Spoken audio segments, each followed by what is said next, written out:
Welcome again to the webinar series, Stories of Inclusion, Inclusive Practices at Cultural Institutions. This is the second webinar in the series, responding to visitors who are deaf, hard of hearing, blind, or with low vision. I'm Adam Lafacci, and it's my pleasure to turn the floor over to Greg Stevens to kick off our event today. Thanks very much, Adam, and welcome everyone to our program. As Adam said, this is the third three-part series on access and inclusion. I'm also going to be joined in a few moments by my colleague, Sherry Levinsky-Raskin from the Intrepid Museum. Hi, Sherry. Hi, Greg. I'd like to take a moment before we get into the content of our program to remind everyone that this program is supported in part by a grant from the Institute of Museum and Library Services, creating strong libraries and museums that connect people to information and ideas. This program is also brought to you in collaboration with the Coalition to Advance Learning in Archives, Libraries, and Museums, a project of IMLS. And we're very grateful to our colleagues at OCLC for supporting this program.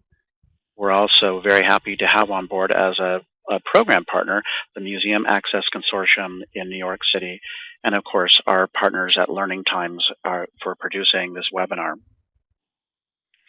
This program is also brought to you in collaboration with the Education Committee, EdCom, the Diversity Committee, DivCom, two of AAM's 22 professional networks.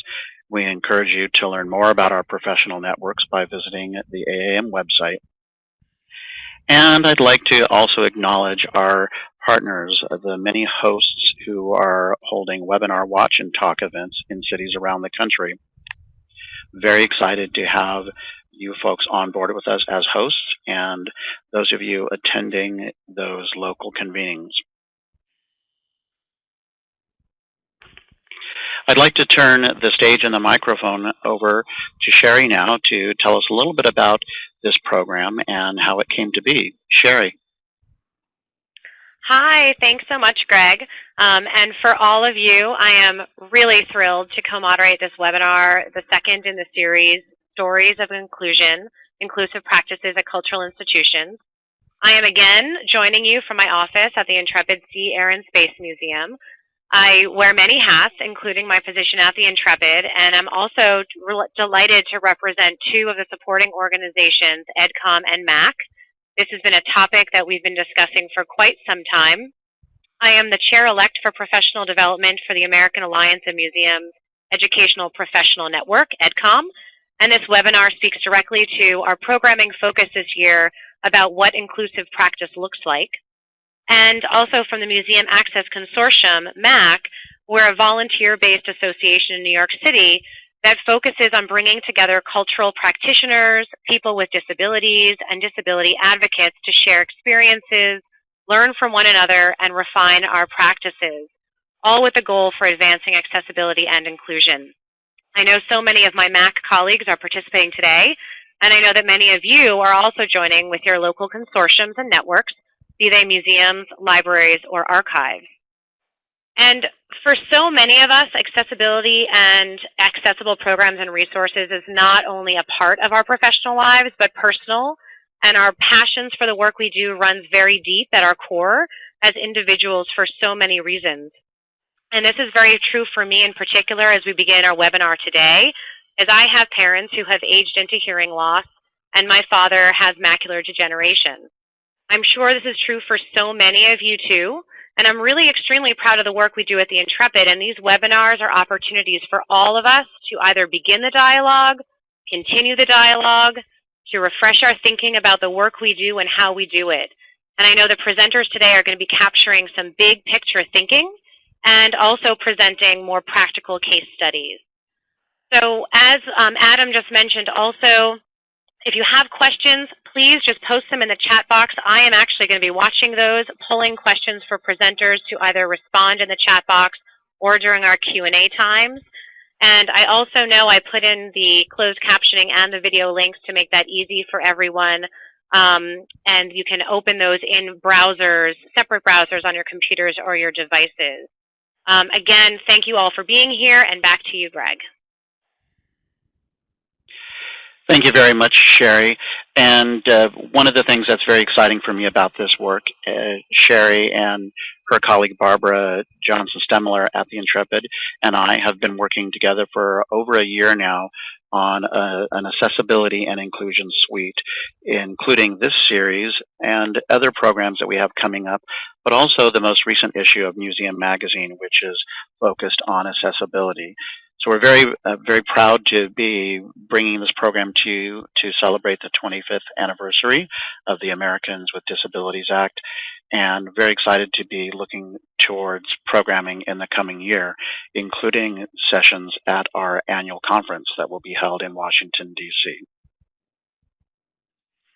I'm very pleased to introduce our lead presenters today. I'll just very quickly share their information with you, and then later we'll hear from each of them. Eileen Bagnall, who's the Executive Director from VSA Arizona.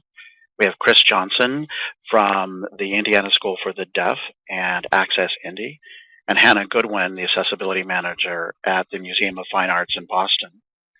We also have a whole range of case study presenters on board with us today.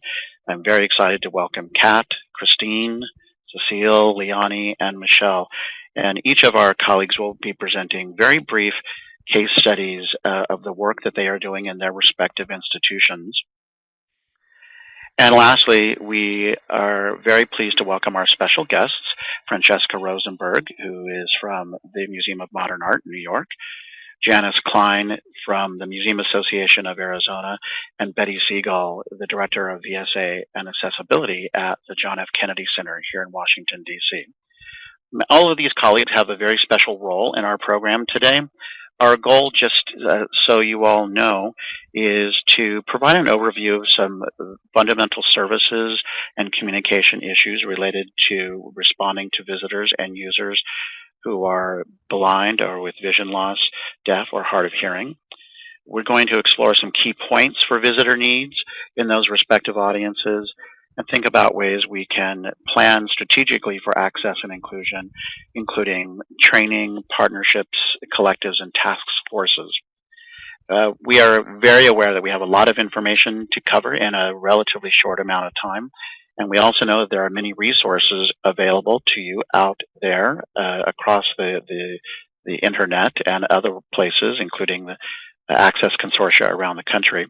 So we want to approach this program as an overview just to get you started in thinking about the topics and about the issues, and hopefully get you to be more aware to take action, whether it's small or large, in your institutions, and to advocate for accessibility and inclusive practice at your institutions. We also know that there are several colleagues in the audience today who represent various types and sizes of museums.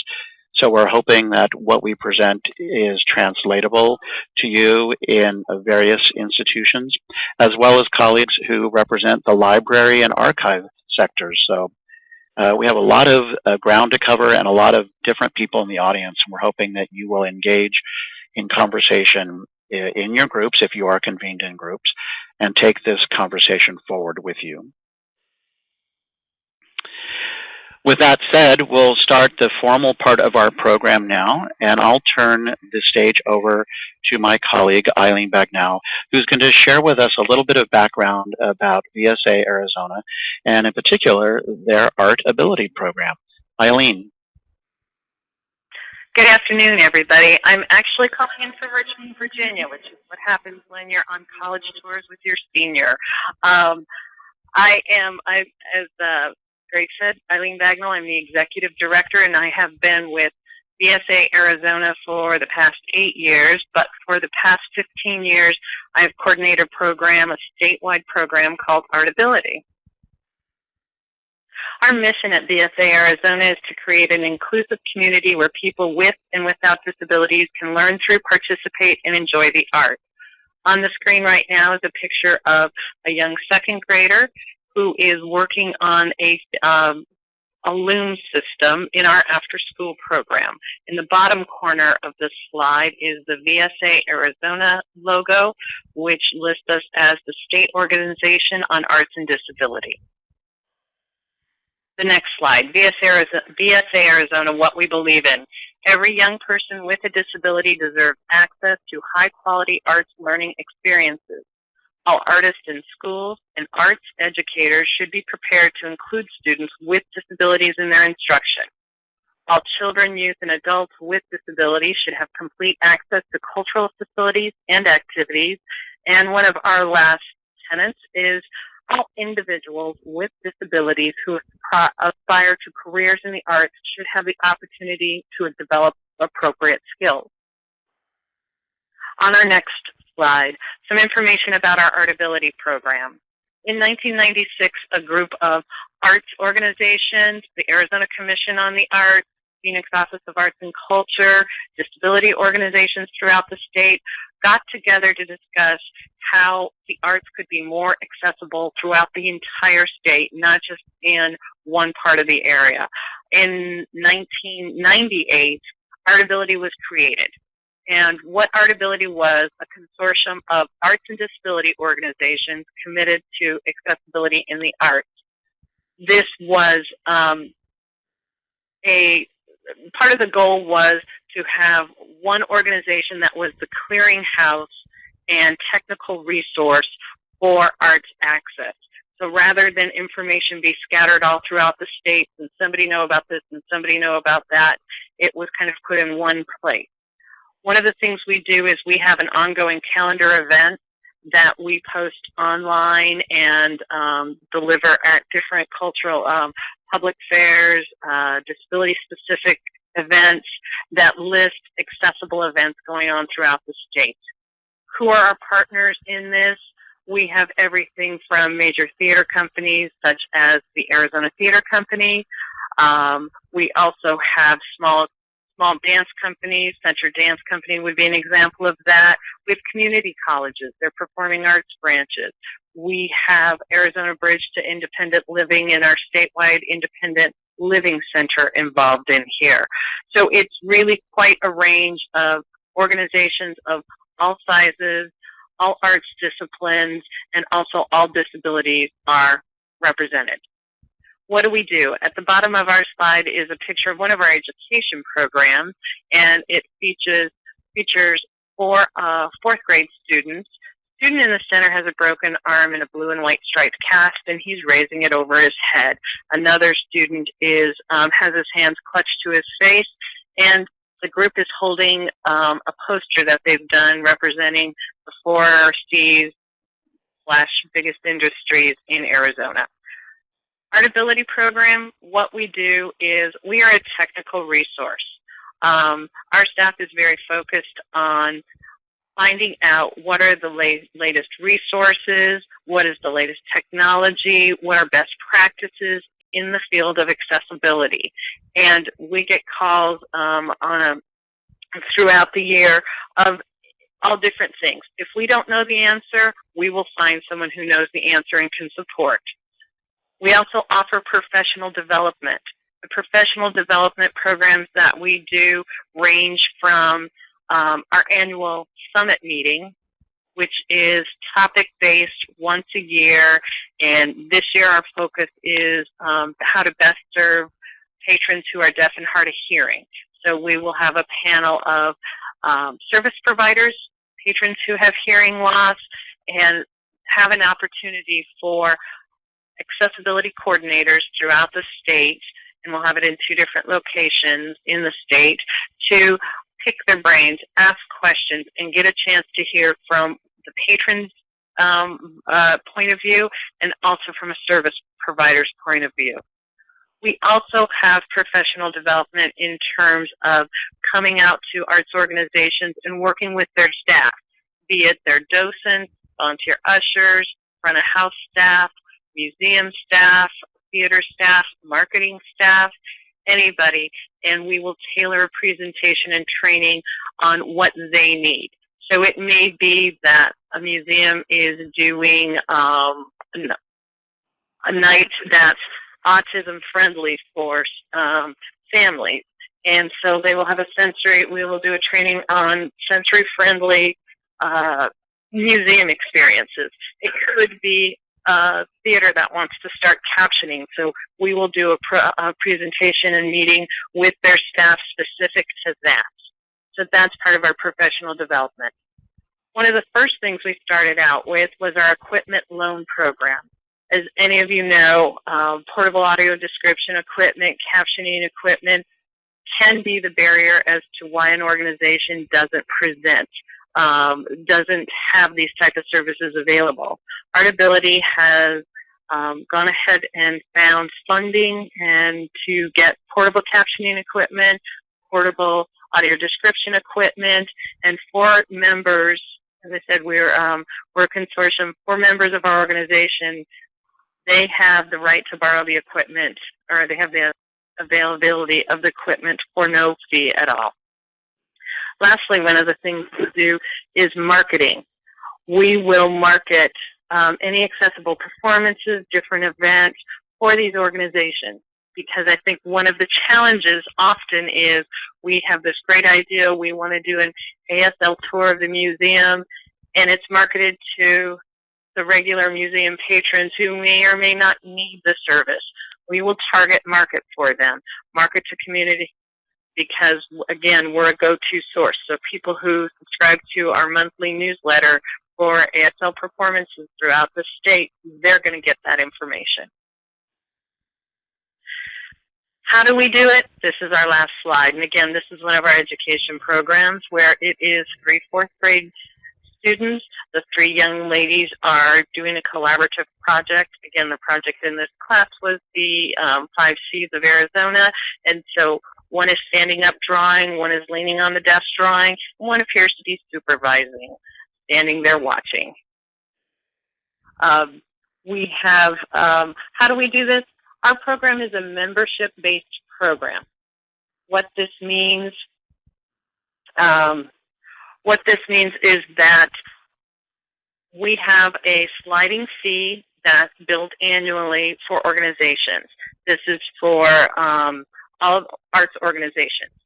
We have been very generous with our sliding fee in the last 7 years due to the economy and what museums are going through, because we would rather have them as part of our organization and participating than have a challenge of not being able to participate. We are also fee for service, so I think this asks one of the questions that's in the box is, if you're not a member, you can still have us come out just for a training. And our biggest motto is network, network, network. So our staff networks, at our summit meetings, we bring together access coordinators to trade information. All right, I think that's it for me, and I want to thank everybody for this opportunity, and please contact me if you have any questions. Thanks so much, Eileen, and I really appreciate that great overview about the work that you do. And there are a couple of questions, and we'll get to those in just a moment, but I want to move along with our next presenter. And we're going to have the opportunity to hear from our colleague Chris Johnson, who's going to help us identify your audiences that might be deaf or hard of hearing. Chris, thank you very much for joining us today. Thank you. Hi. Good afternoon, everyone. I'm Chris, and I'm the founder of Access Indy here in Indianapolis. I also work at the Indiana School for the Deaf as the director of the Deaf History Museum. With Access Indy, what we do is offer professional development to bring museum people together with the common goal of advancing access to museums and the arts. And so I'm also deaf, so my role today is a combination of sharing my professional and personal experience and perspective and effective communication. So my first slide, identifying your audience. The deaf and hard of hearing are 3 distinct groups. So, often, we always ask ourselves, who's my audience, what do they need? And we tend to use one label, deaf and hard of hearing, to define this audience, but really there are 3 distinct groups of people whose communication needs tend to be a little bit different. So the first group are people who are deaf with a capital D, So you've probably heard of the deaf community or deaf culture, and that capital T identifies people who are native ASL users, so they show a very strong linguistic identity attached to the common sign language. So these are people who typically are born deaf or profoundly hard of hearing, and their first language is ASL, so English is a second language for the segment of the population. So native ASL users are also highly visual learners and benefit tremendously from visually stimulating environments. So your images, color, texture, movement, light, that sort of thing adds a lot more to the gesture of the overall experience of people who are deaf or hard of hearing. I fall into the middle category there, so people who are late deafened, and what that means is that a person became deaf after they acquired spoken language. So in my example, I was 30 years old, and I lost my hearing in less than a year. So English is my first language, and I prefer to continue using my voice. I have a cochlear implant, but even with that, I'm still very hard of hearing, and I did learn sign language, so I'm actually sitting here right now. I have a sign language interpreter with me, helping me with the call, but I still, prefer to keep it for myself. Third category is people who are hard of hearing. This is a very broad category with, people who might just have minimal hearing for sound awareness, or they might be able to hear pretty well depending on background noise. So they may or may not use hearing aids. They might have cochlear implant. Some hard of hearing people use sign language. But overall, there are a lot of factors that contribute to which method of communication people prefer. So next slide. Focusing on preferred methods of communication. Effective communication, it can be a lot of things. It can be ASL, it can be other sign language, it can be captions, lip reading, writing notes, it can be body language and gestures. So the visitor is actually the person who has the right to request whatever their preferred communication is. So our responsibility is to make that happen as best we can. If you're not sure, how to meet specific requests, it's really important to just be open and direct and ask individual visitors or, meet with deaf community groups to find out what we can do to make sure they have access to full experiences. So really, nobody should be locked out of content or interaction because, hearing is a prerequisite for participation. Another important thing to remember is that preferred methods of communication are very often dependent on the context or the environment. So using myself as an example again, with my cochlear implant, I can hear very well in a quiet environment. But if I'm in a museum and there are lots of people around me, when there's echo, everybody's chatting, I would need to lip read, and someone would have to be standing pretty close to me within 3 to 5 feet for me to be able to hear them. So I'm very hard of hearing in that kind of environment. But if I were in an auditorium for a lecture, I would need full sign language interpretation because, I can't lip read from, 40 or 50 or 100 feet away, depending on what kind of seat I had. So my preferred communication changes depending on where I am, who I'm talking to, background noise, and whether or not I have my implant with me. And lastly, and this is from personal experience, I've had a couple of issues come up. Using hearing aids or implants, it doesn't disqualify a person from being allowed to request an interpreter. And this didn't happen at a museum, but I've been in situations where I was denied an interpreter because I have an implant and I speak. So, the person making that decision just made an assumption that my implant means I can hear and I didn't need an interpreter and didn't ask me to explain my communication needs. My last slide will focus on field-wide issues. So, these are things that I've observed through my studies, through personal experience in museums, through talking with the museum professionals that I think are important, to think about as we move forward with providing better access for everyone. So first, it's tough. I don't want to be negative, and sometimes I come across that way, but a lot of the rules and the regulations and standards have been run for a long time, but there's a lot of gaps in captioning. So, if you're making videos, if you're ordering videos from a production company, it's really important to have captions. There are millions of people who benefit from captions. and it's not just people who are fully deaf. As older adults, it's veterans coming back with hearing loss from serving overseas in war zones. So having that as a standard line item on a quality control checklist is really important. Second, it's important to become familiar with how to fulfill our obligation to provide interpreters or captionists. And if you're not sure how to handle an accommodation request, it's vital that we don't guess. Because doing the wrong thing sometimes is worse than doing nothing, and it can be very offensive, to provide poor interpretive services and poor captioning.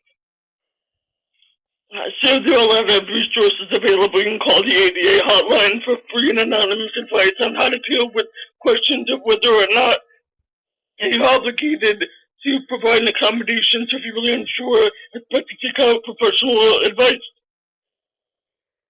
Excuse me. Next, when you are hiring interpreters, it's very important to make sure you get somebody who's certified, because not all interpreters are created equal. And some people might be in their first year of interpreting. Other people might have 20 years experience. So if you have a lecture and it's a content with really complex topics or jargon, you really need to make sure that the person showing up to do the interpreting can handle that.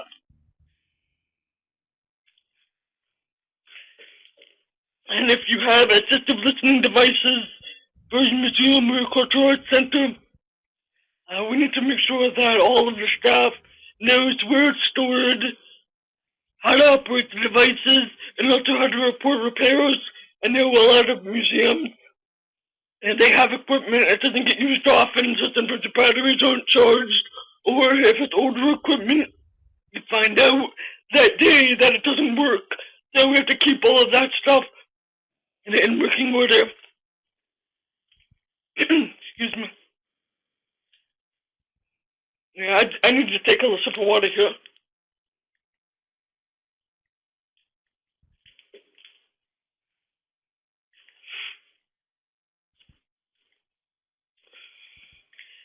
And my last talking point that I consider a very important issue, not just because I'm deaf, but I'm just a fierce advocate for all people with disabilities now. Is we really have to stretch our creative skills and try to think about new ways of enhancing nonverbal communication for short programs and brief interactions and experiences.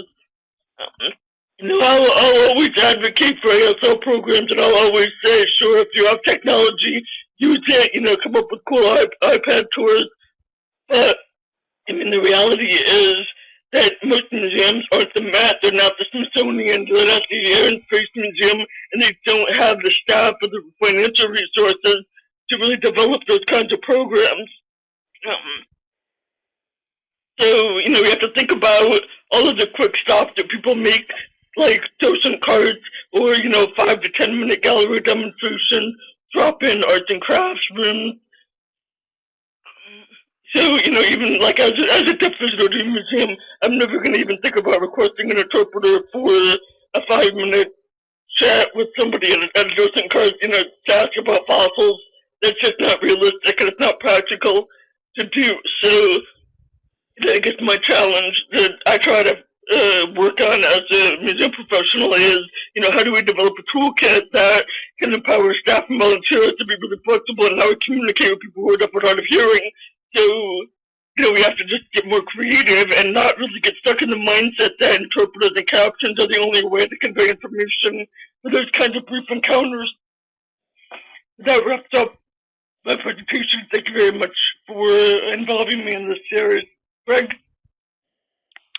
Thank you very much, Chris. And I know that we'll address a couple of questions for you in just a few moments, but I want to move on to another point here from the Museum of Fine Arts in Boston and ask Hannah Goodwin to share a little bit about some of the work they do at the MFA.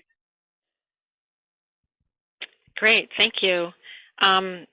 Thank you all for having me as part of this. Really appreciate it. And let's see here. My slides are not advancing.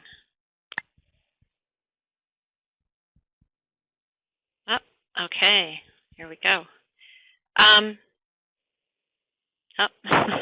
sorry everyone, technical difficulty.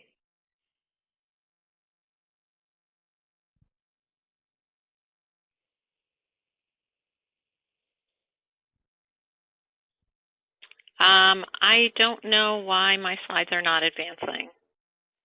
Anyone? That's all right. Just say next slide and we'll click it forward for you when it's time. Okay, thank you. Thank you. If you could, so my name is Hannah Goodwin, as you know, and I've been at the museum for 14 years now, and I'm going to attempt to give an overview for things that are relevant to the topic of today. I'm going to apologize in advance for giving very brief descriptions of some of the photos, and anyone who wants a more in-depth description is welcome to contact me later. So first slide, 2 words, goal, equity. And I believe our collective goal is equity in our museums for all of our visitors. And there's one photo here. There's a gentleman who's kneeling on the floor underneath a metal sculpture that comes out of the wall called Wing. And I put him here because he's an out-of-town visitor, and I think he represents something that we need to think about as museum folks, which is that for this gentleman, if he comes to town, he may not have the information necessary to prearrange a tour, which is often the way things work for people who are blind. And yet, I, as a sighted person, I can go to any city for a conference or something and pop into a museum. So again, to me, the goal is equity here and trying to think about the full range of experience for our visitors. Next slide, please.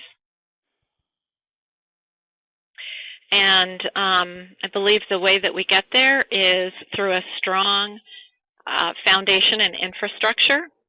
And the very first step of that is acknowledging the audience. And by that I mean that every single museum that has members and visitors, which we all do, our members and visitors include people with disabilities. And within that group, there are people who have congenital disabilities, lifelong situation, and those who have acquired their disabilities over time. And that within each disability, there's a spectrum, and Chris spoke so beautifully about the range of visitors who fall into the deaf and hard of hearing community. There are 2 photos on this slide. Both of them are in galleries. One is a gentleman signing in front of, you see a corner of a painting and a large face behind him. And the other is a couple posing in front of a Renoir painting, and with their guide dog in the background. And next slide, please. And second step is just what I see as the very basics. One is staff training, so important. Really the people that any visitor encounters in the galleries, in the way into the museum, in the restaurant, in the gift shop, in all of those spaces, how they're treated, how they're welcomed is monumental to their experience in the museum. Equipment and accommodation, which might include assistive listening devices, it might include wheelchairs, the very, very important someone to call, which might be the museum's ADA 504 coordinator. It may be someone else who's tasked with answering those questions, but someone to call if they do have a request, if they do need information. An institutional awareness of strengths and weaknesses. If you know what you do well and where you need to work, then you can allocate your resources appropriately. Much easier to move forward from a position of awareness. And the last bullet on this slide is assume that people want to come, because museums really are truly good for everyone. Next slide, please. And all of those things that I stated, I see as part of planning and moving forward, because as much as we would all love to be completely equitable institutions, don't think we're quite there yet. So part of that is an ADA plan, and I'm not going to say a lot about that because I know that different pieces have come in already and will be followed up on.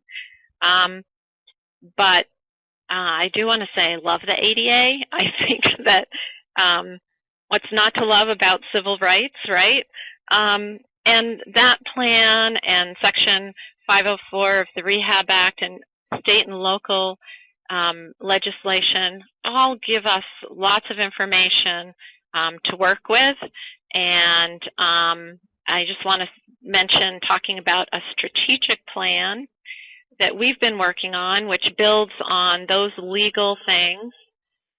It uses our internal knowledge from a variety of departments across the museum and generates collaboration and a shared responsibility. So we're creating a strategic plan specifically around access to be proactive and to look forward to try to hit that equity goal. And I see that my time is running short, but here, so I just want to talk very briefly about choice, which I mentioned at the beginning. So thinking about having specific programs, which may be touch tours or descriptive tours, or tours on American Sign Language, tours with assistive listening devices, whatever that situation is, but also self-guided or drop-in opportunities. Inclusion in the events and day-to-day life of a museum, which might include going to the gift shop or the restaurant, and again, someone to call to request interpretation, sighted guide, captioning, etc. There are two images on this slide, a young woman touching a brass door knocker that's part of an exhibition, group of people in a gallery with tactile materials, a mix of sighted and blind people. Nod to this slide is on multisensory and multimodal thinking. And if you can incorporate these ideas and into various experiences in the museum, it's a great way towards both accessibility and inclusion for specific tours and general audience opportunities. So experience that could incorporate sound, taste, smell, movement, art making, some kind of action, visual, tactile, and temperature experiences. There's a picture of a glass bench called Glacier Bench, which is a tip-off to how cool it feels to the touch. And this piece alone has 3 elements that have engaged your senses differently. It has the element of touch, because it's a piece that anyone can touch. It has temperature, and then it is very visual. Next slide, please. Chris said so much about working with the deaf or hard of hearing audience. I'm just going to say 2 quick things. One is that there are 3 small pictures at the bottom of this slide. There's a portable induction loop, which we now have at all our desks. There's an assistive listening device receiver, and there's an image of 2 people as part of a sign language tour that's led by a deaf guide. So there's overlap in how in a museum we might be able to meet all of this range of audience, and then there are distinct differences as Chris talked about. I'll take the next slide. So for visitors who are blind or have low vision, there are a multitude of things that I think go into a range of opportunities that we can provide for people. And ideally, every guide would have a toolbox of things to support any visitor, whether they have low vision or are blind. And I just read through the slides: sighted guides, specific tours with trained guides, audio description that could be recorded, description that's live, tactile materials, large print and braille, and describers for things like lectures, school tours, etc. And I see that I'm out of time. And I'll just say in my final slide, we won't even get into it now, but not to forget the deafblind community, because that's also a community that not only benefits from, but enjoys going to museums. And thank you very much. Feel free to contact me with any questions.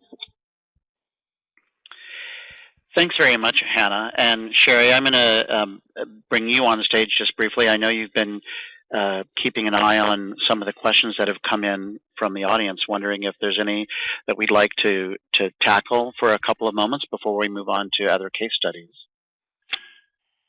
Hi, absolutely.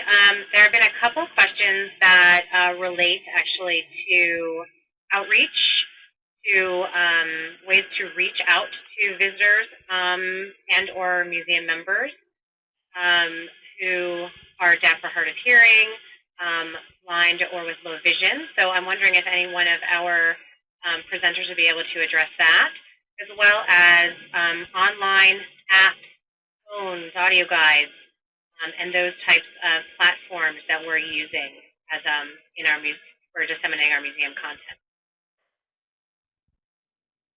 Maybe Chris?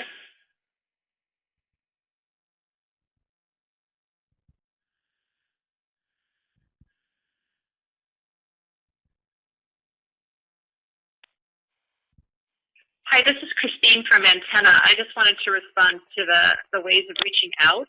I'm located in the Bay Area, so I'm very fortunate because we have a very large and active community here. But when I was first looking into developing and producing content for deaf and hard of hearing users, I went to the web and found a whole lot of programs at local community colleges where people are learning ASL, and started reaching out to professors there to find out more about the deaf community, who I could get in touch with, where deaf education was going, and the kinds of resources that I might be able to incorporate into our programs. So I would say if you have a community college or a local university, that is a great place to start to look for resources. Great, thank you so much. I also see that there's a question right here about, can someone please explain the concept of induction loops in a little bit more detail? Is one of our presenters able to speak to that as well? This is Betty. Can you hear me? Yes. I was just typing an answer to that question, so I'll just say it if you'd like. There are numerous different kinds of assistive listening systems, but the three that you commonly find in theaters and museums are induction loop systems, RF or radio frequency systems, or infrared systems. The difference in the systems is the way in which they transmit sound to the individual, either using a receiver or their own hearing device. The induction loop systems use a magnetic field to broadcast the signal, and whereas an infrared uses an infrared light signal and RF uses a radio signal, like a small radio systems. You really have to look at your situation to determine which of those types works best, because they each have pros and cons based on the circumstances of the environment in which you're providing the assistive listening. Great, thanks very much, Betty. And we had a question that came in earlier from Jason in San Diego. And Sherry, you mentioned this a little bit about museum content available online through apps, phone audio guides, etc. And do any of our presenters have any thoughts about this as a help to visitors with hearing loss, or is it just another way in which museums are leaving those visitors out of content opportunities? This is Leonie from the North Carolina Museum of Natural Sciences. I think that technology like that can be a way that we unintentionally leave visitors out of content opportunities, unless we are very intentional about creating that content to be accessible for visitors who are deaf and hard of hearing, and we create that content from the ground up to be fully accessible. So it's certainly a case by case, depending on which museum is providing which service and how they came about developing that, but creating the content from the ground up to be accessible is really key.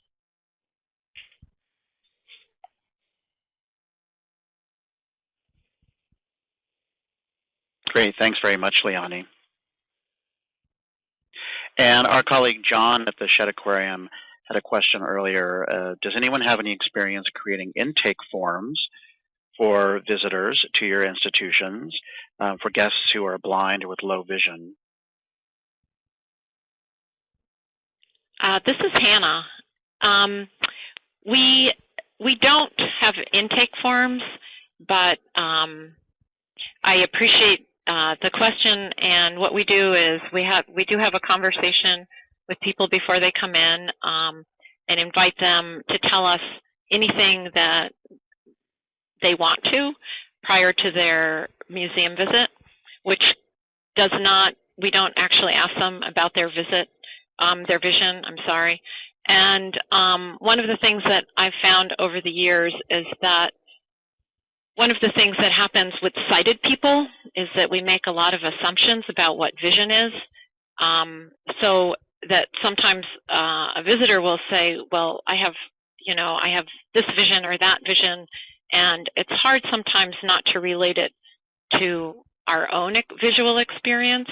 And also that we find that people may have different experiences depending on where they are. So as we have more and more adults, older adults coming in with macular degeneration, they're often surprised at how much vision they've lost once they get into the museum, because at home they're doing just fine. So we kind of promote having a toolbox and lots of different skills with the people who are leading the tours to respond to the visitors in the moment. Great, thanks very much, Hannah. And I know there are several other questions that are coming in, and so we'll ask all of our presenters as they see questions come into the chat box if they could continue to respond. And for those of you in the audience who have answers or resources to share, like Jacqueline just shared with us from the Royal Ontario Museum, we encourage you to do so to help build the chat box as a learning community. With that in mind, I'm going to turn our attention over to our next case study coming to us from the Carnegie Museum of Montgomery County, and our colleague Kat Burkhart, who is the Executive Director and Curator there. And Kat, I'm very glad to have you on board. Also knowing that your museum is housed in, I believe, the first Carnegie Library in the county. Am I right? First Carnegie Library in the state of Indiana. In the state of Indiana, got it. So I'll turn the presentation over to you, Kat. All right, thank you. And I will have you advance the slides too, if that's all right. Sure thing. That would be great. So yes, there we are. That is our library building. It's the old library. We are an interdisciplinary museum of history, science, and art, and we are located in, as you can see, the old library building. We are still owned and operated by the local public library, which has moved across the streets into a bigger, better building, but we try and do what we can. We are located in a small rural area. Our city population is about 15,000, and our county population is less than 40,000. And we get we're hoping for 5,000 visitors a year. So that gives you a little bit of information about us. We are free because we see ourselves as a public museum. And we believe that little things can make a difference and that accessibility is also part attitude. So as you can see here on our slide, we have two photos of the building. It's an old 1902 building is when the building opened. On the top part of the picture is our old photo that we started using for our marketing materials. We have this great staircase going up to the second floor and a set of doors. Well, a lot of people thought that that was our main entrance. That was the main entrance of the library in 1902. We currently have, off to the side, a new accessible entrance. But we realized our old marketing photos were not highlighting that. So just with a little tweak, just a little bit of an angle change of the camera, we put a new marketing photo out there for our building. It's the exact same building. The sky's a little bit bluer, but it highlights that accessible entrance. And so we try and do the little things here because we don't have a lot of money or a lot of staff. I am the only full-time paid staff here at the museum. So we try and do what we can. So I want to make sure that everybody has a realistic view of what we do. But we do our best to make everyone, whoever comes in our door, however they come in our door, feel welcome. We want them to enjoy their time here and feel included. So, all right, next slide, please. So I saw in some of the chat comments, people were talking about QR codes. We do use those here. That's one of the things that we have done. So I have a picture. It's a plastic stand with a little poster in it that explains what QR codes are, invites people to scan them. We did have people, when we first introduced this, invited people to scan them and win bonus prizes. Little trinkets just to encourage people to do it. So we had people, all ages, all abilities, trying it out and testing it for us. And it is in our exhibit. This is a picture of in our exhibit space, and it is in our business gallery. So there are some agricultural valves right behind it, and a little bit about the Montgomery County Co-op. So it is just a gallery shop. So we also have individuals, our staff, and our volunteers will explain what QR codes are, how they work, and we do offer people the option to, obviously they can use their own smart device, but we have iPad mini here in the building that they can check out for use while they are going around the building. So next slide. And there we are again. So QR codes allow for audio interviews. We've had a lot of different local history audio interviews done. We have music because we also have some musicians here, and then other different recorded options. It has a map of the building on the content, so it tells you where the content device, where the QR codes are, what categories they're in, and where they fit in on the map of the museum. And once you access it one time, you can walk through. You don't have to scan all the codes. You can just go through and pick out which ones you want to listen to. So, and we haven't had any trouble so far using the iPad minis. That's worked out pretty well. And there we have our music and audio files that are available, scanning the code. And this is a picture of, again, just a gallery shot, a close-up. We have some jazz musicians from our area, and so we have photographs of their records, and then front and back of the records, and some pictures and bio information about them. And it's been really helpful for people to just walk through and say, oh, I want to listen to that one, or not. It's up to them. And we don't have any continuous sound happening in the gallery at that point. Okay, and next slide. All right, I put on here, be gentle, take turns, because we had a field trip today, and that's what we tell everybody. We have a lot of items in the museum that are touchable. We encourage people to touch. We have the old-fashioned switchboard. There's a photograph on the slide of an old-fashioned telephone switchboard that one would have lots of operators at. It was donated to us with that intent that it be played with, basically.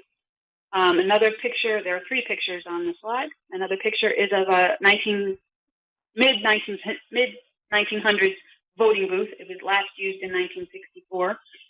People are allowed to touch it. It is locked, so it doesn't work anymore, but people have enjoyed exploring that. People of all ages find both the switchboard and the voting booth very interesting to touch, even if you have full range of vision. It's fun to play with. So, and then the lower slide, on the lower picture, is a map of our county. You can see there's lots of space in between all of the towns, but that has been very popular with kids of varying ages, but the adults like it too. It is not high-end. We are very low-tech here most of the time, but it's been very popular because it's something people can see where the creek goes through our county, and they get an idea of what the county looks like. And we've had quite a few people come through and touch a lot of our objects. Again, it's very low-tech, but it has been very popular. So we have hands-on items, And we also have large copies throughout the museum of documents, labels, that kind of thing that are just printouts, but just bigger. And that has been very helpful. And we do watch our lighting, our pathways, that kind of thing. Next slide. I want to tell everybody, I did write the chapter in the Small Museum Toolkit about accessibility. And in that chapter, I like to feature the Molly Brown House Museum. So I do not work there anymore, but I used to a long time ago. And it's a great house museum because they're very upfront and honest about what they can do. And they inform the visitors and let them make the decisions. Because I think that's what we were talking about here today, is that if you put the information out there, you can let people make that decision of what they need and what they want from us as museum people. So next slide. And this is the current site on the Molly Brown House website. It talks about all of what they can and cannot do. And I just thought this was a really great thing for a historic house museum. I know that big museums can do all kinds of great stuff, but sometimes we're really limited by our site. And so this is something where you say what you can and cannot do. And I think that is important, that if you are not wheelchair accessible, you let people know so there are no assumptions. So I just wanted to point that out. And then I have a last slide is just about the Small Museum Toolkit. And small museums can do some really great things. And the Small Museum Toolkit was do what you can. And that's part of what we talked about in accessibility, is just do what you can and make the little things work. And that's it for me. Kat, thank you very much. And I know that there are many of our colleagues in the audience and in the museum field representing very, very small museums like yours, and I think your perspective of focusing on little things and some very easy low-tech approaches. And by the way, I just pasted in the URL for the Small Museums Toolkit, which is available in the AAM bookstore for those of you who are interested. Thank you. And I'd like to turn our attention now to a really interesting case study about an ASL tour on Alcatraz Island. And I'm very pleased to welcome Christine Murray to our program. Christine, thanks so much for being here. Sure, thanks, Greg. Let me see if my slide buttons work. No, I think, yeah, they do. Okay. Hi, everyone. So I work not in a museum, but in many museums. I work for Antenna International. We provide digital media solutions and all kinds of interpretive material to big institutions, little institutions. So one of the things that I do for Antenna is really focus on access tours. So that's why I was invited to participate today. Recently, I worked on a project for Alcatraz, which, as many of you may know, is in the Bay Area. It's a very large tourist attraction. It has many, many visitors annually and daily. And their audio guide is their main tool of interpretation. Visitors come, they receive an audio guide that has the stories of the island that lead them around the cell house, give them directions how to navigate the space, as well as the stories and the history of the place itself. And it's run by the National Park Service, and they came to us to ask us to translate this guide for deaf users. One of the very important aspects of the task was that they had identified already that they were dealing with deaf visitors with a capital D, as Chris identified earlier in her talk. So we were making an ASL tour. And what they were really interested in was creating a drop-in experience for deaf visitors that could be spontaneous, where they wouldn't have to call in advance to arrange for an interpreter 3 days before they come to the island. So that's what we were tasked with doing. One of the challenges of the audio guide was that it had 17 different voices. It's a very linear and immersive experience that allows for a lot of exploration of this crumbly, fabulous architectural place that in the audio guide you can listen to and explore simultaneously. But in creating an ASL guide where your eyes are are needed on the screen in order to see the interpretation, how did we translate that kind of experience, create as rich an interpretive tool for deaf visitors as hearing visitors? So this is a very big macro view of the solutions that we came up with. We did not do a direct translation of the content. Often, when I'm contacted about ASL tours, I'll be given a script, and they wanted to just directly translate that into American Sign Language. We wanted to really focus on content that was most compelling for deaf visitors to create an equitable, rich experience that might not necessarily be exactly the same word for word. One of the other really important things that we did that I'm very proud of is that we cast only native ASL speakers on camera. So we had 7 different signers embody the different voices from the Alcatraz audio guide. One of the things that was so important to the audio guide was that every single voice, the authenticity of voices of everyone that was on the guide, including the narrator, was someone that had lived at Alcatraz at one time, either as a guard or as a prisoner. And we wanted to create that same sense of authenticity. And the way that we did that was to, I'm sorry, the slide deck is actually not my most recent deck, so I don't have the slide of my co-creators here, but we worked with 15 different members of the deaf community. So of the entire team of people that made this project, 4 of us were, I call, non-deaf, and everyone else was deaf. So 75% of the people that helped us create this tour were from the deaf community. These were everybody from a photographer to an ASL guide who had been leading tours out there for years, to our on-camera talent, to our testers. We did 3 different trials out on the island with the program that we created. The first trial, the slide shows, we did a video draft with just a narrator and open captions text. And we gave everyone iPads, and we had 6 different deaf users watching the content and experiencing the space. And we learned so much from this first trial. One of the things was that we were giving them directions in sign language, and they were feeling very rushed to move along before they forgot what they had been told to do. So we kind of scrapped our original approach and created instead a screen, you'll see on the right here, where all of the directions were turned into text, so that users could take their time and explore the space and not feel worried that they were going to, not feel rushed or worried that they would forget the directions they were given.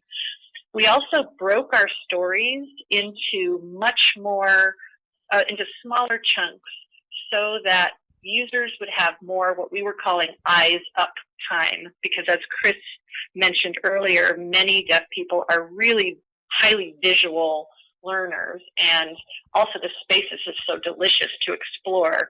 We didn't want to create an experience where you were just married all the time to the screen in front of you.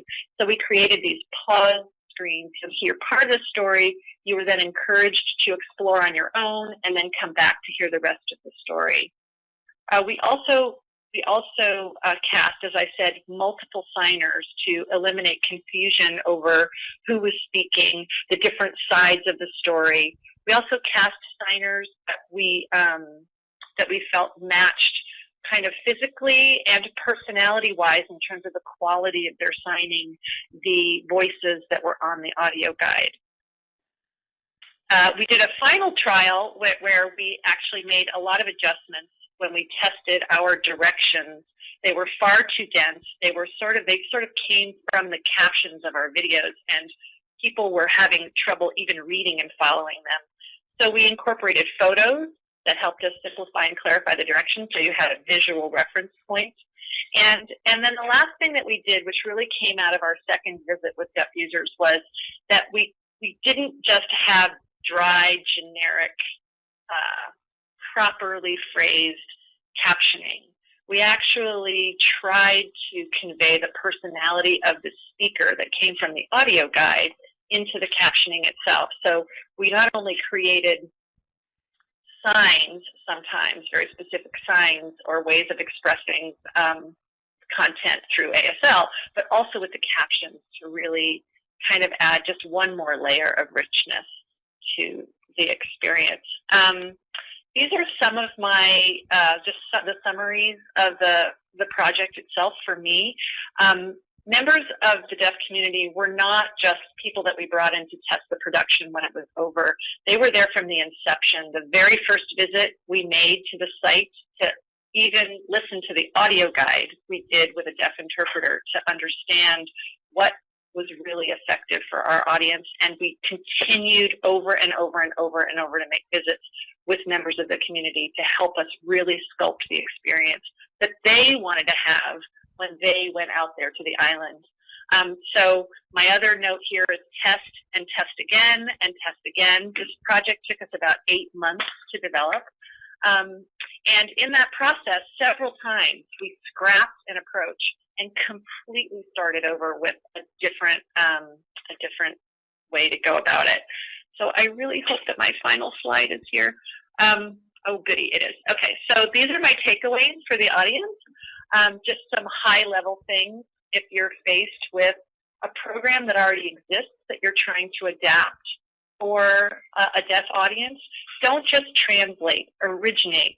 Really bring the same level of creativity that you would to an access program you would to any other program you're developing. It's going to sound like a broken record, but involve the people in your community. You can find them. They're there. In response to that question that came up earlier, I found Tom Holcomb through Ohlone College, which is a local community college here. He's a professor of deaf studies, and he is a respected and leading authority on deaf culture in the Bay Area. I did not know him before I didn't pick up the phone, but before I contacted him.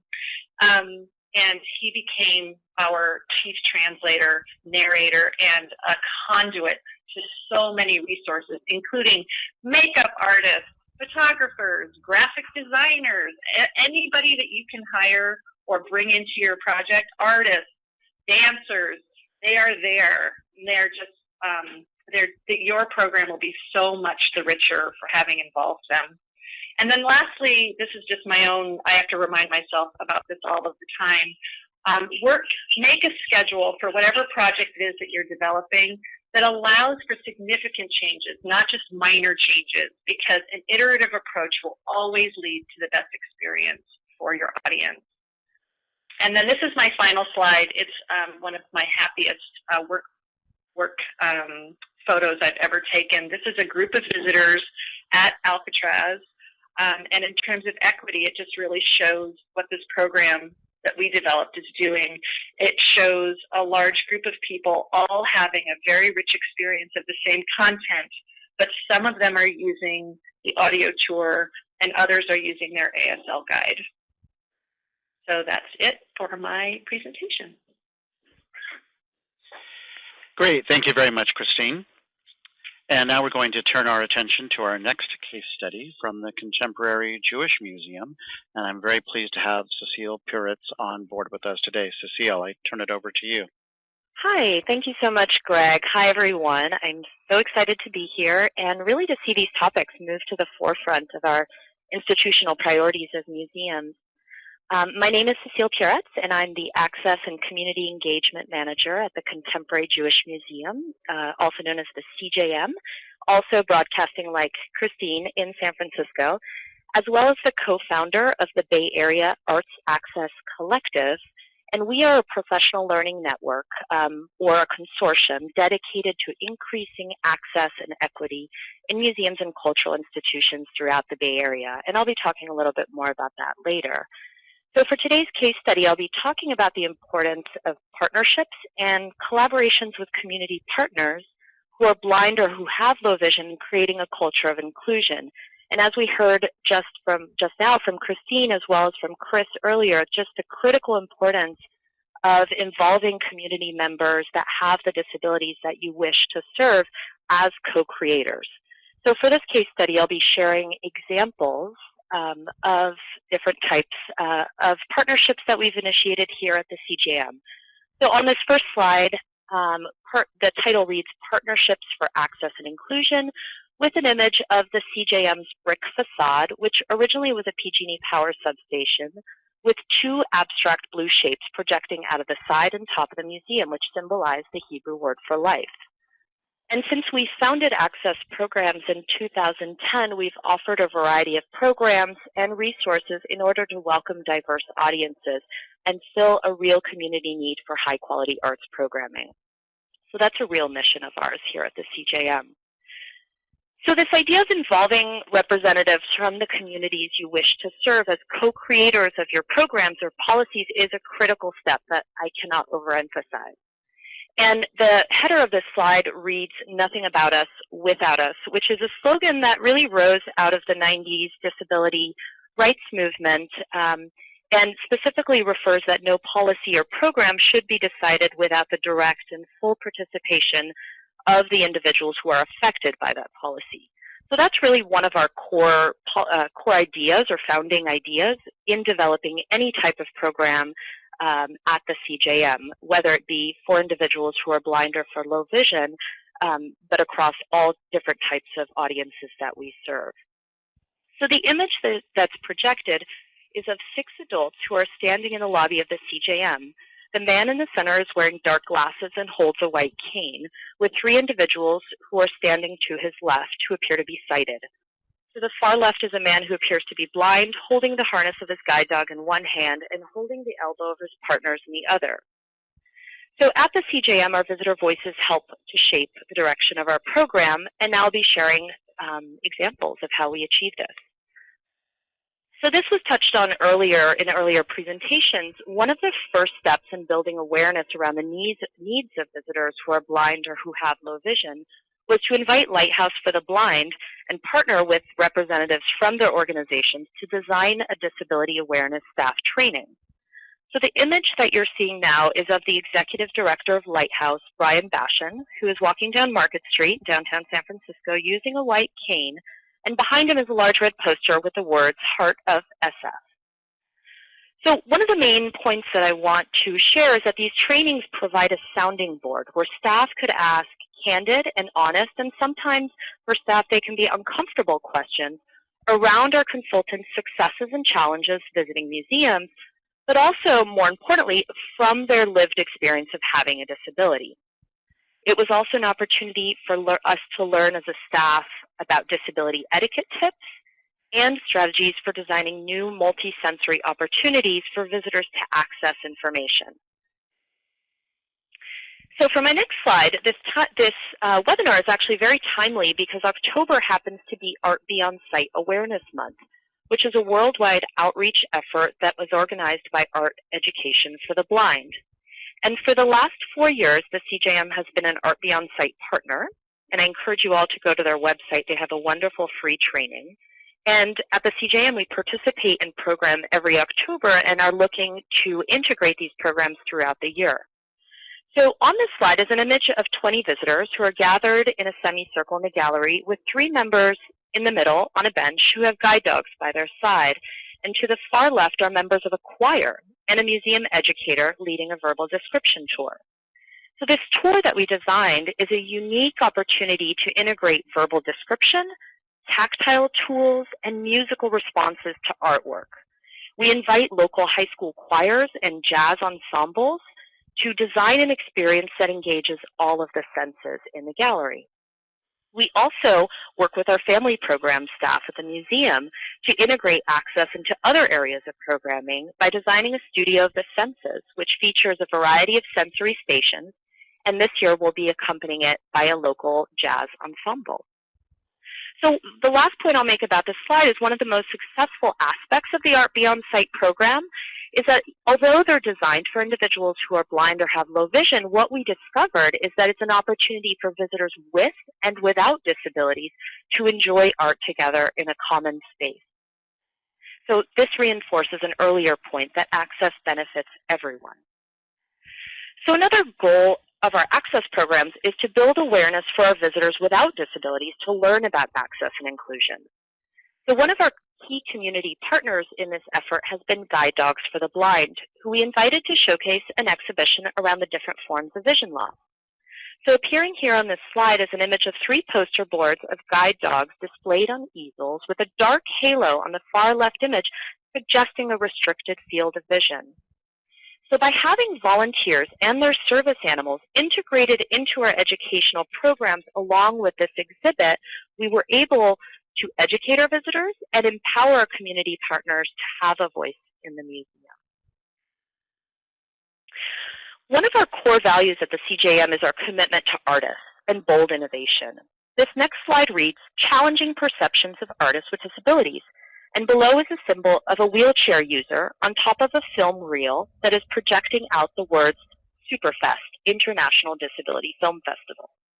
So in addition of being an organization that provides services in the community, we also are committed to elevating the visibility of artists with disabilities in the museum and challenging society's perception.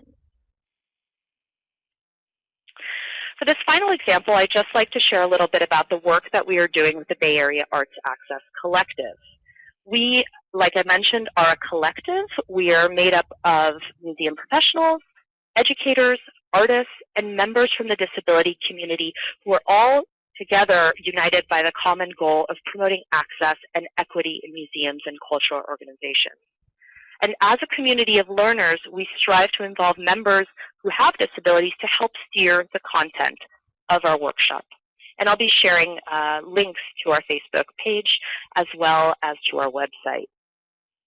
So for our upcoming workshop, we'll be focusing on discussing how universal design and competing accommodations for individuals with disabilities were addressed in the creation of a very special exhibit that is now on view in Berkeley at the Ed Roberts campus called Patient No More, which was organized by the Longmore Institute on Disability at San Francisco State, who are key partners of ours in helping us both in Superfest but also in designing this next Bay Area Arts Access workshop.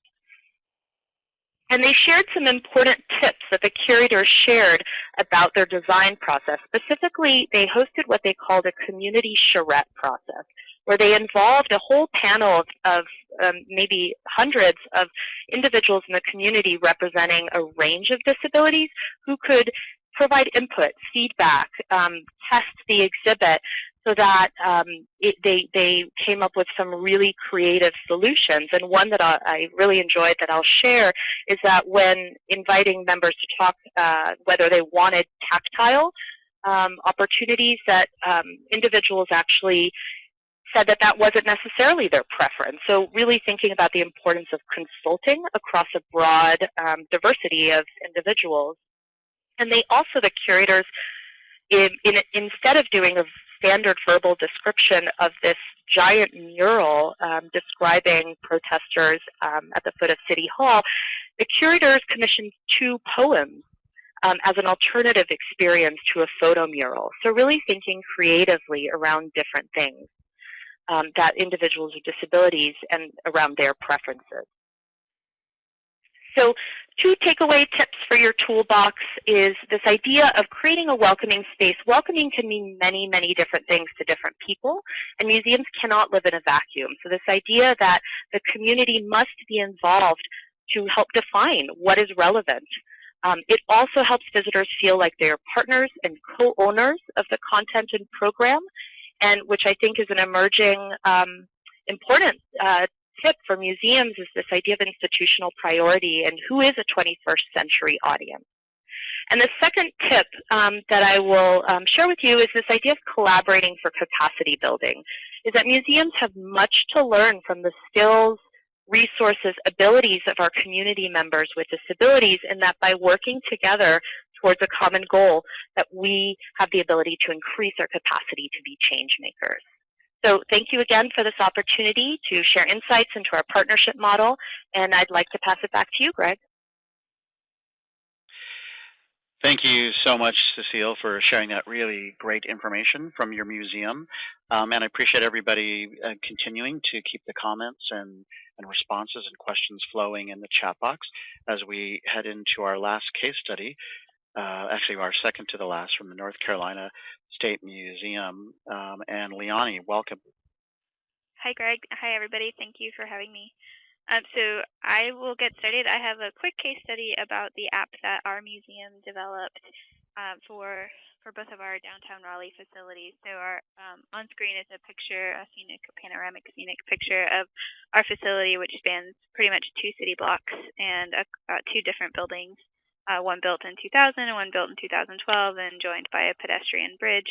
So we wanted to create an app that would help people navigate our facility more independently, specifically visitors with visual impairments and blindness. So our museum has a long-standing history of working with our local agencies, local schools for students with disabilities, and especially students who are visually impaired or blind. And about 3 miles from our facility is the state school for students with visual impairments and blindness. And so on screen now is a line that says, "How does a visitor experience a museum?" And below it is a picture of students in the early 1900s, 1940s, I think, with pelts and skulls and things that they were touching as they experienced a museum in a tactile way. And this just goes to show that our museum for a long time has been engaged with reaching this audience and continues to do so. The next slide I have is similar to the first one in that how does a visitor experience a museum, but this is a picture of one of our current exhibits on display here in one of our wings. And it has a large skeletal dinosaur that looks quite a bit like a T-Rex, but isn't. And it's adjacent to or across from a larger long-necked dinosaur, sauropod dinosaur, that it's being attacked by that dinosaur. But this is a large diorama. It's very, very visual for our visitors who come to the museum. It's encased inside of a large dome-like room. And so we've noticed that most of what is within our facility is highly visual in content. And this left a lot lacking for our visitors who were coming who had visual impairments or blindness and couldn't interact with our exhibits in the same way. So we wanted to kind of update what we were doing in order to even the playing field and provide an equal experience for all of our visitors as much as possible. The next slide I have is discusses how we wanted to enhance visitor experiences. And many cultural institutions and some of the talks we've heard of today target audio guides or audio descriptions for their visits. And we had one of these systems installed in our facility in 2000. It was multilingual in English and in Spanish. It uses the large wands that you could carry around and have digits that you could push in, so you would be able to stop at multiple areas within our facility, and it provided an audio track that described what was in front of you or adjacent to you when you were stopped at that particular location. And these certainly were state-of-the-art when we installed them in the early 2000s, but when we had I think 50 to 100 of these audio wands originally, and by the time I took this position in 2012, we were lucky if 8 of those were working on a given day. And the cost of replacing or repairing those was really astronomical when compared to the cost of purchasing new technology. In addition to that, it wasn't exactly an even playing field because none of the stickers that indicated that there was an audio stop were brailled or provided kind of independent navigation. So we wanted to replace this old system. So what we did, and the next slide explains this, is that we wanted to have a new way for enhancing our visitor experiences here at the museum. So we wrote and got funding through IMLS through a Sparks Ignition grant in 2013 and 2014. These grants are generally smaller grants in that they don't fund $500,000 or $250,000 projects, but we did receive about $18,000 to $19,000 for this project. And we wanted to what we wrote was that we wanted to replace this old audio guide system of the audio wands and stickers and update them with newer technology. And in our case, we wanted to use technology that already existed that was fully accessible. So we developed a new app using Apple's iOS operating system, and it uses all of the built-in Apple accessibility features, such as voiceover, color inversion for high contrast, zoom, and other features that are coming out. We continue to play with the new technology as it comes out within Apple's operating system.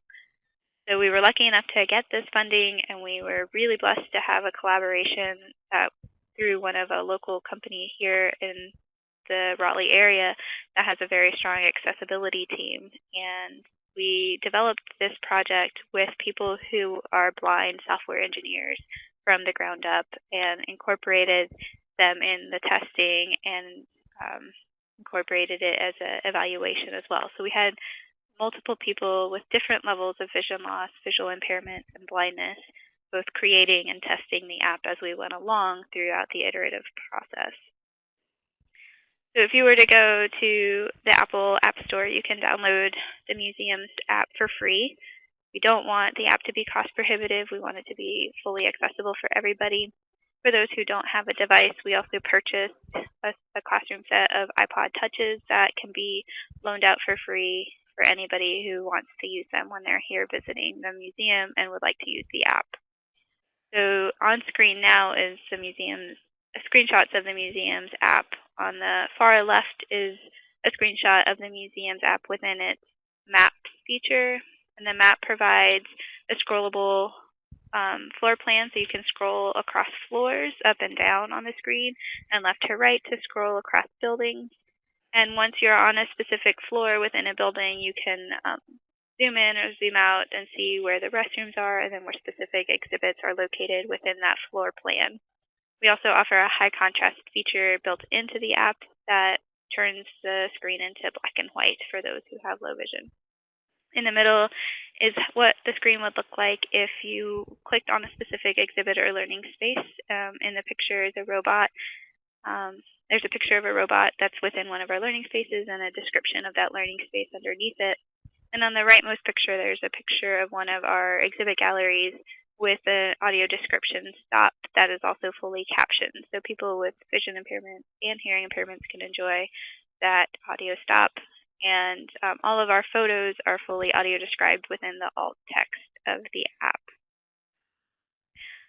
The greatest part for me is that I'm not a coder and I'm not really all that technologically savvy. So our team created an interface using WordPress that is really highly friendly. If you can create a blog, you can use our app. You can update our app. So multiple people within our facility can use our app and update it and embed pictures and audio files and video files pretty naturally, which is great, especially for when our exhibits change. So that's a really quick synopsis of our app. We have evaluated it, and it's gone really, really well. People really love it and are using it quite often. So it's been a great learning experience for us, and we're going to continue to update and develop some more with it. Now I'll turn it over. Great. Thanks very much, Leonie. And I know that there are many questions coming in about your app, and so I'm hoping you'll take a couple of moments to respond to a few of those questions. Yes. And now heading into our last case study from the New York State Archives, a web accessibility. Very happy to welcome Michelle Arpe with us. Thank you, Greg. As the leader of our Information Services Unit, I'm responsible for overseeing the development of the New York State Archives access systems. And of course, our website is the core system. As part of the State Education Department, we're required to follow state policy on web accessibility. And basically that means that we need to meet minimum requirements described in ADA Section 508. To do that, we follow checkpoints developed by the World Wide Web 3Ws Consortium, which are conveniently organized by priority. Priority 1 activities must be done in order to be considered accessible. Priority 2 should be done, and priority 3s may be done. Our goals are to meet priorities 1 and 2, which we do fairly well, and priority 3 when possible. And so, as I've said, we're required to meet accessibility requirements, but we've also learned that in addition to policy, creating an accessible design just makes sense. Our site is much more easy to access for everyone. It's important to know that we've been at this for a very long time. I checked with one of my colleagues, and in fact, we've been pursuing accessibility for more than 10 years, and we still do have work to do. We've tackled most of the priority 1 requirements by developing a design that is accessible in and of itself. And the design is locked down, which means that content developers can add content, but they can't change the core design, and that's really important. Our biggest challenge remains in creating text alternatives to non-text items such as PDFs and videos. And it's a challenge that's related more to resources than it is to technology. When we first started to pursue accessibility, it was perceived as a burden or extra work by some of our colleagues. And to be fair, it kind of was. Years ago, we presented most of our printed publications online as PDFs. Each PDF had to have a text equivalent. That meant that staff had to create the original Word document, then the PDF, and then a plain text copy of the HTML version. Eventually, we developed a routine and made creating the text equivalent part of a process, and so it was no longer perceived as an add-on, and it wasn't left until the very last minute. Luckily, we can now create accessible PDFs, and again, creating accessible PDFs is now part of a standard process. And I continue to emphasize that because it's very, very important, at least in our environment, that this not be considered an additional task, because we certainly don't have resources to support unimportant tasks. But anyway. We also provide access to videos from our collections as well as recorded webinars. And all of the videos are captioned, and most of the webinars are captioned. There's a handful that remain, and it's probably worth pointing out that they were developed outside of our process, and now we're trying to bring them in.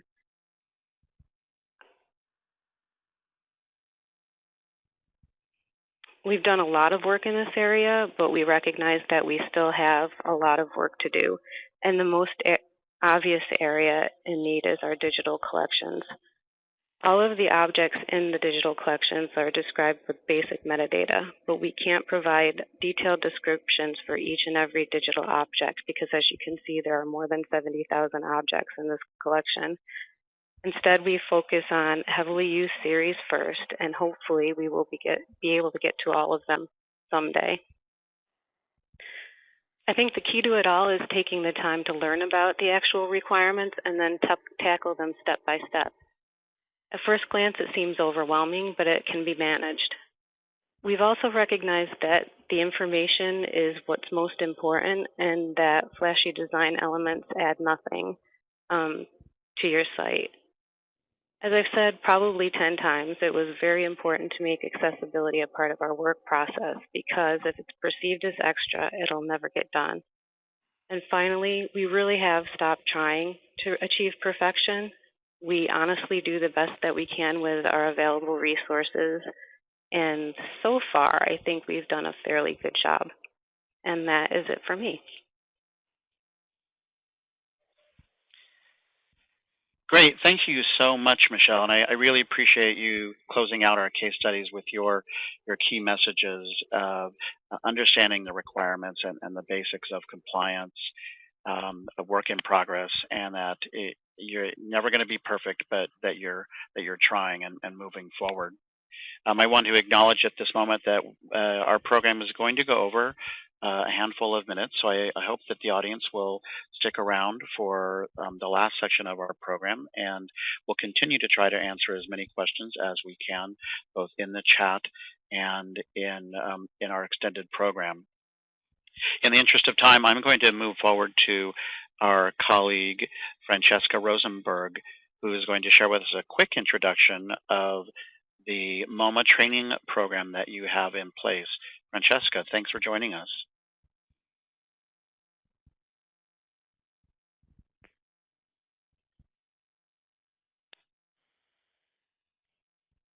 Francesca, are you with us?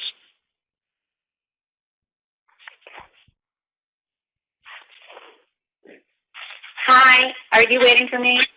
Yes. Yes, I am. think you are. Okay. Hi, everyone. It's Francesca.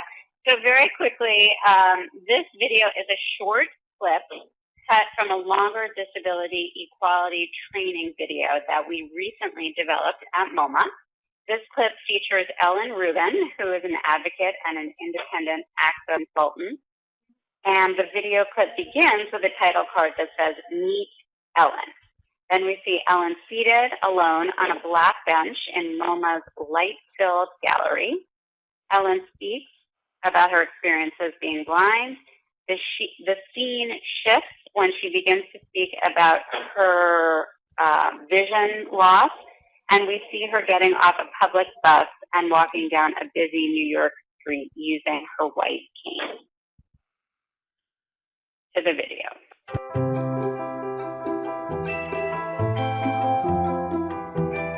I went to a conference on the eye condition that I have, which is retinitis pigmentosa. And the doctors there were all, oh, I read about your eyes. Well, damn it, I'm more than just eyes. And that's the medical model. You are what your disability is. In the social model, it's looking at society and how society prevents us from achieving all of our goals. For example, if there's steps, that's a barrier. I mean, if somebody uses a wheelchair, there's no way they're going to get up the steps. So we have to look at what are the barriers and what are the things that we can change within society to make it more accessible to people with a host of disabilities.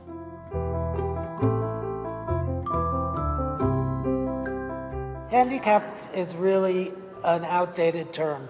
We use what we call people first language, people with disabilities, people who are blind. I started losing my vision when I was about 13 years old, and gradually between 13 and 17, I lost my vision completely. So my last years of high school were pretty traumatic. I was angry, I was scared. My perspective changed when I was able to do things that I guess I didn't think I would be able to do. And I think that's typical of people who see a blind person walking in the street or working in a profession. People think, oh my goodness, I could not do that. I think what makes a positive experience in the museum is the attitude. When somebody tells me from the get-go, oh yeah, if you go up to the second floor and look at such and such, we have sculptures that you can touch if you use these gloves.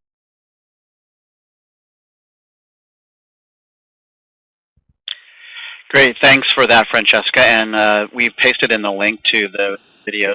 Watch on your own. But let's go ahead and bring up the second video, Adam. Thank you. And the second video features Ruth Bernstein, an advocate for the Hearing Loss Association of America, the New York City chapter. Ruth is seated on a stool in MoMA's galleries. Just to her left, on our right, is a large multicolored Sol LeWitt sculpture. Next, we see Ruth speaking with an audio guide staff member at a desk. She receives an audio device which she uses with a loop while standing in front of Matisse's painting, The Dance.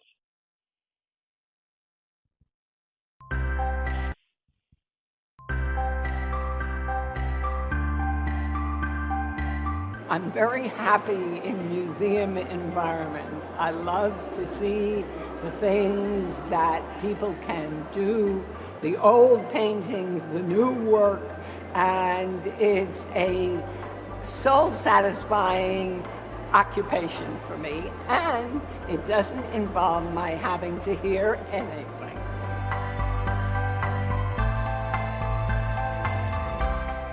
I was in graduate school studying for a master's in speech pathology and audiology. We all had to have our ears checked. And lo and behold, somebody said, you have a hearing loss. In the beginning, it was not as much I was able to function. I'm hard of hearing. Does the audio guide have a transcript? It does. Let me show you how it works.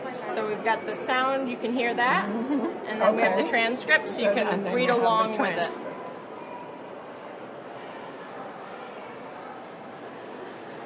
I'm using a audio loop.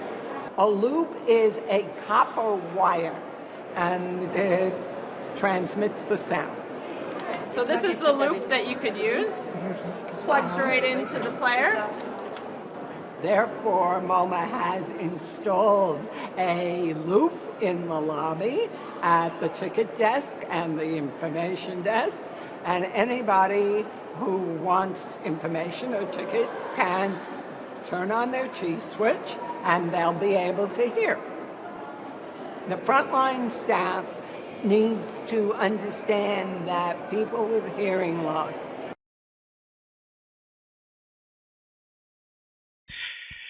Great. Thank you very much, Francesca. I know our colleagues very much appreciate you sharing video clips and allowing them to take advantage of your larger training video, which they can access.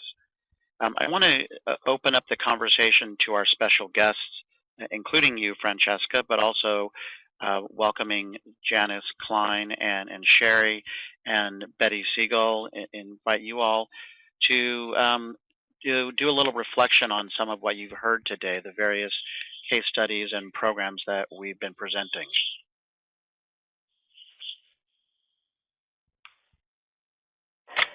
Hi, this is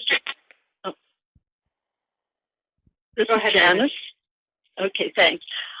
This is Janice Klein, and I wanted to thank Kat for showing us some really great stuff about how small museums can provide access to visitors with hearing or vision disabilities. I am watching this with a group of people from small museums, and I have to tell you, a cheer went up when she described her institution. Most of what we've been talking about really seems to take a great deal of money or manpower, and also one of the questions that came up was how to choose which artworks that you're going to describe or have ASL interpretation for. So it's difficult to apply these techniques to all parts of the museum. One of the things I wanted to share, particularly for small museums, was from a American Printing House for the Blind workshop I attended, and the 4 panelists, all of whom were regular museum goers and had a range of visual issues. Pretty universally, they said that the most important thing that made them feel that a museum was accessible was whether the person at the front desk was helpful and responsive to their needs. Essentially, if they asked for help or told what they needed, and the person said, yes, we can help, or let's see what we can do, they felt the museum was accessible. And if the answer was no, or that's not our policy, then the museum was not accessible. One of the things that I wanted to add to the discussion, particularly for people... Janice, let me interrupt you. Sure. Let me interrupt you very quickly. May I ask any of my other colleagues who are on the line to please mute your line, since all we can hear is you type in. Thank you. Janice, back to you. Okay. I have a particular interest. My husband is visually impaired, and so a lot of what I can add for small museums comes from our experience in visiting a number of different museums. And one of the things that Kat discussed was QR codes, and while those are not sort of state-of-the-art anymore, they are actually very, very, very, very helpful for people with visual disabilities. There's also something called text grabbers, that if you take a picture of the text, it will read it to you almost instantaneously. And those are things that people who are visually impaired will have on their phone, or you can put on an iPod and provide for them. And one of the things that we've sort of seen is the importance of museums acknowledging that people will be taking pictures of labels, and that's got to be okay. Another question that came up about how do you find the QR code if you're visually impaired is that essentially museums really need to standardize where those are. And the final thing, and this is something that North Carolina has done amazingly with their website, and I want to say that I've talked to a number of people who are visually impaired, and they love the North Carolina website, is to have online text and maps that can be read online or downloaded and taken to the museum. And none of those are particularly costly or take a lot of manpower. If you've written your label text, you can stick it up on your website and make that accessible to people who are visually impaired very easily and very cheaply. So those are just some of the things that smaller museums can do to sort of respond to these needs. Great. Thank you so much, Janice. And Betty Siegel, from your perspective at the helm of VSA and accessibility at the Kennedy Center, what are your thoughts on some of what we presented today? I think what I'm reminded of whenever I hear so many amazing people talk about the various programs they're engaged with to be inclusive of people with disabilities in their programming and in their facilities is how absolutely diverse the community of people with disabilities is. Even in just talking about these two specific target audiences, those individuals who are blind or have low vision and people who are deaf or have hearing loss, the differences, the range of ability within those populations is amazing. And that is a challenge for those of us that do this work, because we have to be constantly more creative and constantly aware of providing communication, effective communication, in a variety of different ways in order to connect with each and every person in our audience. It reminds me that you really have to get to know your community, and that you really have to look at what your situation is, because access is definitely situation specific. It relates to what the purpose is of the communication that's going on, what the duration is of the communication that's going on, and what the complexity of the communication is that's going on. And I really am excited to hear from all of the speakers, because I am now going to go take a look at everything that we're doing and borrow some of the wonderful ideas that people have described today on this webinar. And I appreciate, Greg, what you're doing to make this information available to everybody across the spectrum of museums. Well, thank you, Betty. We're really glad to have you on board with us. And Francesca, I know we just got to show a couple of your video clips, but can you share with us some thoughts about how the impact of this training on your staff and how you see it being used in other institutions? Yes. Well, first of all, I just wanted to say that I love that what Betty just said about this being an opportunity to be creative, because I think that's what we all need to do is to think about this as new possibilities and directions that we can go in serving people with disabilities, and thereby better serving everyone. And I love that so many of the case studies focus on partnering, working with people with disabilities and listening to the voices of people with disabilities, which is really key. In terms of our training video, I hope that it will be used far and wide. We heard from 2 people with different disabilities. The full-length video includes 5 people with another 5 people with other disabilities, speaking about their experiences, why they like to visit museums, what the challenges are, what their abilities are, and so on. And again, it was created with people with disabilities to be used internally at MoMA, but we're sharing it on our website because we're happy for anyone to use it with their own staff or for their own training purposes.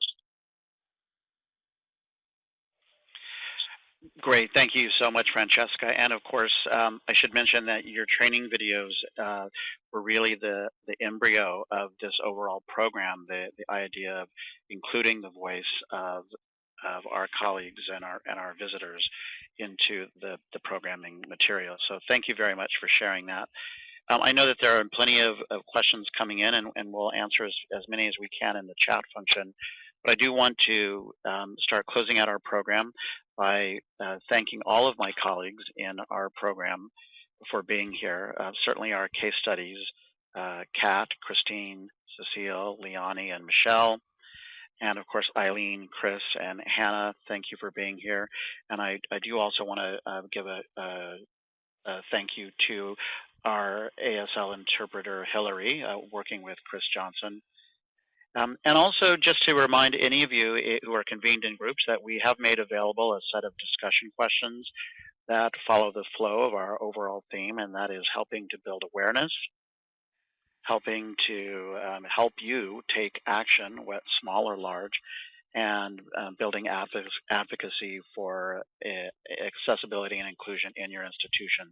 So if you're convened in a group, I hope that you'll take this opportunity to use those questions to start a conversation. If you're not in a group, maybe you can use those questions to share with your colleagues in your institution at a later date. I also want to point out that in the upper left-hand corner of the screen, you may have already noticed an evaluation link.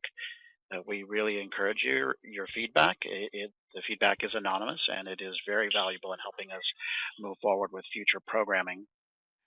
I want to formally close out by thanking our colleagues at IMLS for making this program happen, and certainly our colleagues at OCLC, at MAC, EdCom, DivCom, and Learning Times for bringing this program. If you are registered for the third program, we look forward to seeing you. If you are not yet registered, that program will take place on October 28th. So we hope that you'll join us. And last but not least, I definitely want to thank my colleagues Sherry Levinsky and Barbara Johnson-Stemler for helping to make this program happen. We'll stick around for a couple of moments and see if we can answer any more questions in the chat box. But for the moment, thank you so much, and we'll see you next time.